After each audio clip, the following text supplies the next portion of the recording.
Paul triple H लवेक की era में हम जी रहे हैं और कमाल की story telling, story lines, character development, ये सारी चीजें हमें देखने को मिल रही हैं। लेकिन 10 ऐसे बुकिंग डिसीजंस, बोल्ड डिसीजंस अगर ट्रिपल एच ले लेते हैं तो साल 2024 को सुनहरे साल की तरह याद करा जाएगा WWE के अंदर। बिकॉज ये चीजें अगर हो जाती हैं तो स्वाद जो है वो दुगना हो जाएगा। और सोलो सिकोआ रोमन रेंस के सामने आखिर बड़ा कैसे दिखेंगे, एक ऐसा स्टार कैसे दिखेंगे कि वो कमाल लगे, दोनों आमने सामने जमाएं, उसके लिए वो होगा फर्स्ट ऐसा बोल्ड डिसीजन जो ट्रिपल एच को लेना है, and that is make Solo Sikoa bigger than Roman Reigns. इसके बारे में हम बात जरूर करेंगे, आप वीडियो को एंड तक देखते रहें। और असली अखाड़ा का एपिसोड आ चुका है इसी चीज के around, solo Sikoa superstar spotlight में, जहां पे मैंने और रोहित ने डिटेल में बात करी है कि आखिर सोलो सिकोआ का कैरेक्टर अभी तक कैसा चल रहा है, रोमन रेंस के आने के बाद क्या वो चेंज होंगे, कब तक सोलो सिकोआ जो है वो आगे एक वर्ल्ड चैंपियनशिप जीत सकते हैं, और भी बहुत कुछ उनकी इस पूरी रन में इन द WWE। लेकिन ये पॉडकास्ट है on Spotify, link is on the top of the description. आप इस वीडियो के बाद डेफिनेटली सीधा वहीं पे जाएं और इस पॉडकास्ट को सुने। वहीं 20 मिनट से भी ऊपर है और कुछ ऐसे कमाल के टेक्स आपको वहां पे सुनने को मिलेंगे जो शायद आपने पहले और कहीं सुने भी नहीं होंगे। So make sure you check that out. अब make Solo Sikoa look bigger than Roman Reigns से मैंने बात बोली तो ये डिसीजन बहुत ही ज्यादा इंपॉर्टेंट है। बिकॉज जब रोमन रेंस वापस आएंगे और एक तरफ उनकी ब्लड लाइन होगी और दूसरी तरफ सोलो सिकोआ की ब्लड लाइन खड़ी होगी, तो ऐसा नहीं लगना चाहिए कि Roman Reigns one sided winner है। ये आईपीएल के फाइनल की तरह नहीं लगना चाहिए, ये इंडिया इंग्लैंड के सेमीफाइनल की तरह नहीं लगना चाहिए कि पता है पहले से ही कौन जीतने वाला है। जबकि हमें पता होगा कौन जीतने वाला है, तब भी ये होना चाहिए इंडिया साउथ अफ्रीका के फाइनल की तरह। और आई थिंक सोलो सिकोआ को स्ट्रांग दिखाने का समय अगर कोई है तो वो तब है जब रोमन रेंस उनके सामने आए, बिकॉज ये एक ऐसी चीज है जो कोई एक्सपेक्ट नहीं कर रहा।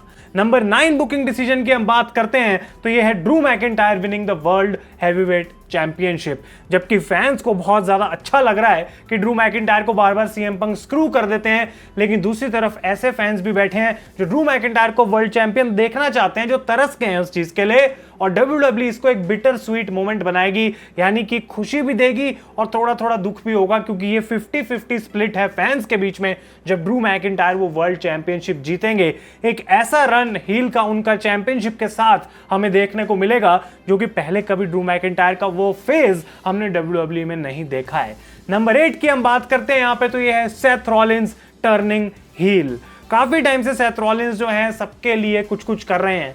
रेसलमेनिया में उन्होंने अपना सब कुछ लुटा दिया and he became the shield for Cody Rhodes, और वो अवेंजर्स वाली जो सिनेमैटिक स्टोरी हमें ऑब्वियसली वहां देखने को मिली थी। लेकिन अब सेथ रॉलिंस का समय आ गया है सेल्फिश होने का, सेथ रॉलिंस का समय आ गया है स्पोर्ट्समैनशिप को भुलाने का, और सेथ रॉलिंस का समय आ गया है एक बार फिर से उस चैंपियनशिप को कैप्चर करने का। और उसको करने का तरीका एक ही है, जब वो सेल्फिश होके हील टर्न कर लें और सिर्फ अपने बारे में सोचें, और अगर किसी का बुरा भी करना हो तो इस बंदे को उसमें दुख ना हो। और मैं जरूर देखना चाहूंगा, बिकॉज ट्रिपल एच इतने सारे नॉस्टैल्जिया हिट्स हमको देने में अभी तक सक्सेसफुल रहे हैं। सेथ रॉलिंस को अपने आधे बाल जो है वो कर लेने चाहिए blonde dye, and he should return as the architect Seth Rollins.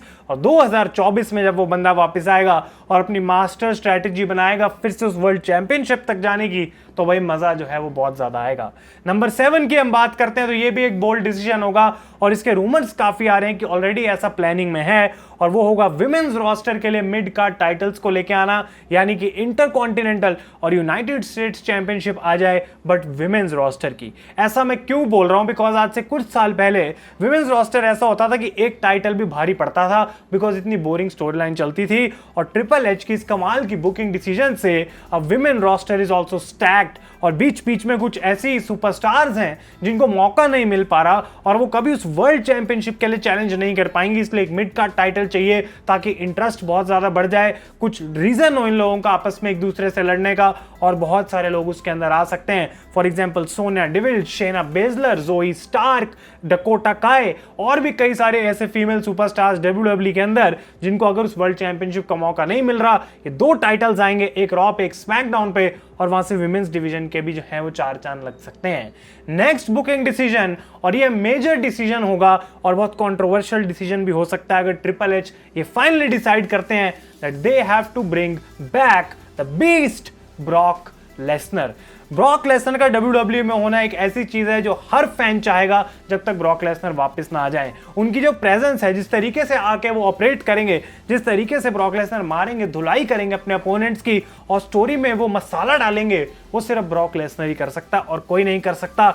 और यही इकलौता ऐसा बंदा, अगर एक रोस्टर पे रोमन रेंज है और दूसरे पे ब्रॉक लेसनर है तो मुकाबले के बात बन सकती है। और आई थिंक ये डिसीजन, जबकि कंट्रोवर्शियल हो सकता है सारी एलिगेशंस की वजह से जो ब्रॉक के अगेंस्ट लगी हैं, ये मैं आपको बता दूं कि ब्रॉक कोई भी कोर्ट केस में नहीं फंसे हुए हैं, उनको कहीं जाना नहीं पड़ रहा है, सिर्फ पब्लिक इमेज की वजह से ब्रॉक को WWE से दूर रखा जा रहा है। लेकिन हम जानते हैं जब वो बड़ी बिग मनी मेकिंग मोमेंट्स आती हैं तो WWE यूजुअली ऐसे रिस्क लेना पसंद करती है। एंड आई थिंक ये पहले भी मैंने आपको बोला था, इस साल में I don't know when, but Brock Lesnar हमें जरूर देखने को मिलेंगे। अब अगली ये जो बुकिंग डिसीजन है, ये शायद आप लोग मुझसे सुनेंगे, आप एक्सपेक्ट नहीं कर रहे होंगे, और इसी से आपको पता लग जाएगा that I am not a fan boy of this superstar. इस बंदे का मैं कोई ऐसे भाई अंध भक्त नहीं हूं, एंड इट इज कि कोडी रोड्स अपनी WWE चैंपियनशिप को ड्रॉप करें। यह सबसे बोल्ड डिसीजन, सबसे ब्रेव डिसीजन ट्रिपल एच के एंड से हो सकता है अगर कोडी रोड से टाइटल वो ले जाएं। आई डोंट नो कौन वो बंदा होगा, वो हो सकते हैं रैंडी ऑर्टन, वो हो सकते हैं Solo Sikoa, maybe at SummerSlam, वो हो सकते हैं द रॉक। मुझे नहीं पता कि कौन वो एग्जैक्ट होगा, लेकिन अगर 2024 में कोडी रोड्स इस चैंपियनशिप को ड्रॉप करते हैं तो भाई इसके अराउंड बहुत ज्यादा वेव्स होंगी, बहुत सारी बातें होंगी, और कोडी रोड्स के पास भी मौका होगा उसके बाद अपने कैरेक्टर्स में चेंज करने का। May be possible a black version of the American nightmare Cody Rhodes. तो WWE जिन डायरेक्शंस में जा रही है, क्लियरली अब रोमन वर्सेस कोडी तो दोबारा होगा नहीं, और रॉक अगर आके कोडी को हरा देते हैं अपनी पावर का अब्यूज करके और चैंपियनशिप को खींच लेते हैं कोडी से, तो उसमें भी बहुत मजा आएगा।